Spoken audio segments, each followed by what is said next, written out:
सरसों एक तिलहन फसल है जिसको तेल के उपयोग के लिए लोग इसको लगाते हैं।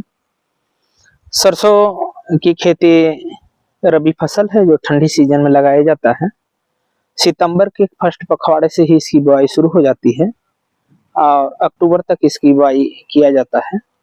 इसका जब बुआई किया जाता है उस टाइम में 30 से 32 सेल्सियस टेम्परेचर होना चाहिए और इसके फूल के टाइम में जब फल फूल लगने लगे उस टाइम में 15 से 20 सेल्सियस के बीच टेम्परेचर रहे तो इसका प्रोडक्शन अच्छा होता है।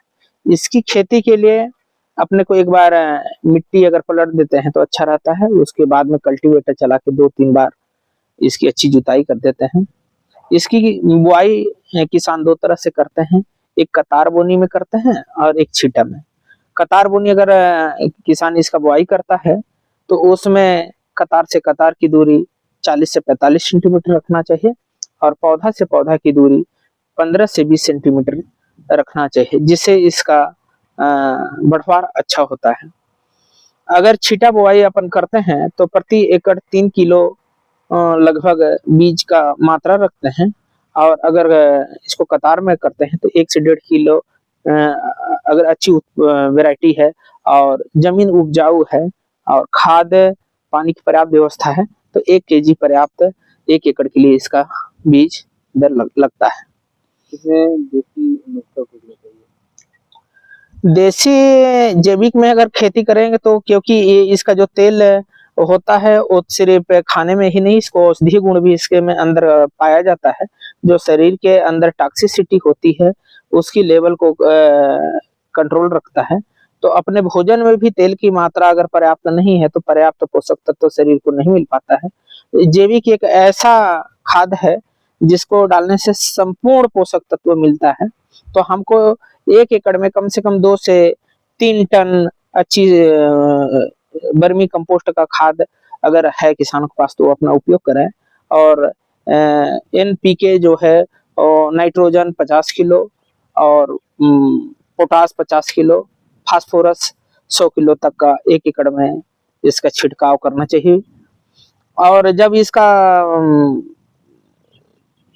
फ्लावरिंग से पहले जब ये पौधा लगभग 30 से 35 दिन की जब हो जाए, फ्लावरिंग स्टेज में आने के लिए चालू हो, उससे पहले अपने को प्रति एकड़ 7-8 केजी लगभग सल्फर का उपयोग करने से तेल जो होता है उसका मात्रा बढ़ जाता है। तो सल्फर का भी सरसों की खेती में जरूर उपयोग किसानों को करना चाहिए। तेल के अलावा इसका और क्या उपयोग है? तेल के अलावा इसका उपयोग जैसे इसका जो खली होता है उसको पशुओं को खिलाया जाता है और इसको स्वयं खाया जाता है। इसकी पत्ती लोग छत्तीसगढ़ में खास करके साग के रूप में ज्यादा उपयोग करते हैं। तो इसका साग जो होता है साग भी बहुत पौष्टिक होता है, फाइबर की मात्रा पाया जाता है। इसका संपूर्ण उपयोग होता है। इन साल ऐसे पानी देर तक गिरा हुआ है तो फसल में अभी सिंचाई की जरूरत किसान कम किए हैं और पर्याप्त नमी थी तो अच्छी फसल मान रहे हैं। इसकी अलग अलग वैरायटी है, जैसे पायनियर की हो गई, अडवांटा का हो गया और श्री राम का हो गया। ये सब कुछ इनकी अलग अलग वैरायटियां आती हैं जो काफी अच्छा उत्पादन होता है। प्रति हेक्टर 2.5 एकड़ में लगभग इसका 18 से 20 क्विंटल से 22 क्विंटल तक का प्रति हेक्टर इसका उत्पादन आता है और फसल इंशाल्लाह अच्छी है।